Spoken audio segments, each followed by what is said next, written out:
ओम नमः शिवाय।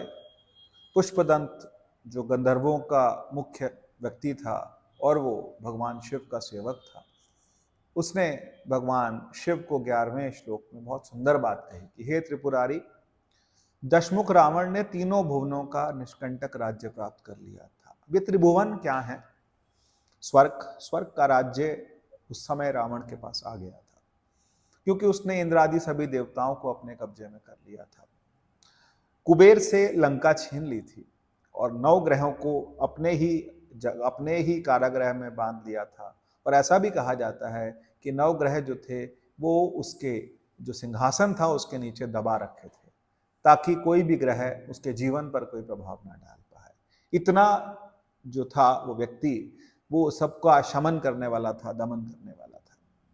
और ये भी कहा कि त्रिभुवन का निष्कंटक राज्य प्राप्त कर लिया और कोई उसको प्रतिभट नहीं मिल रहा था।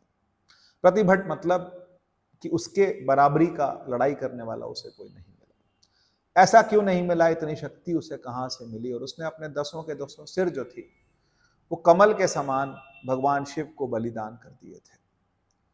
और भगवान शिव को नेत्र भी बलिदान किए थे, जिससे भगवान शिव प्रसन्न हुए और उसे इतनी शक्ति दी।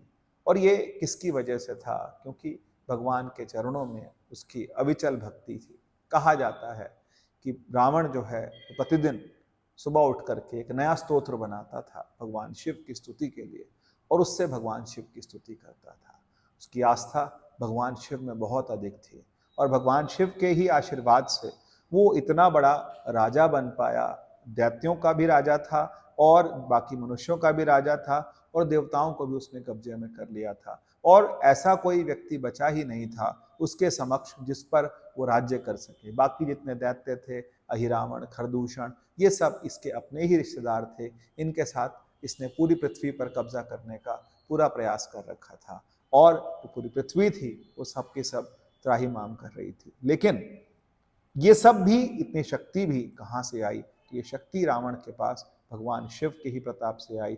भगवान शिव में ही उनकी अविचल भक्ति थी। बहुत बड़े ब्राह्मण थे रावण, और रावण जो थे वो रावण ब्राह्मण कुल में होने के बावजूद उनके अंदर दैत्यों वाला, आसुरों वाली शक्तियां भी साथ में थी, क्योंकि उनकी मात्रा जो कैकसी थी वो दैत्यों से थी और वो पिता जो थे वो ब्राह्मण कुल के थे। तो वो दोनों तरह की उनके अंदर शक्तियां थी। लेकिन सबसे बड़ी बात कि वो भगवान शिव के अनन्य भक्त थे। भगवान शिव से ज्यादा वो किसी को नहीं मानते।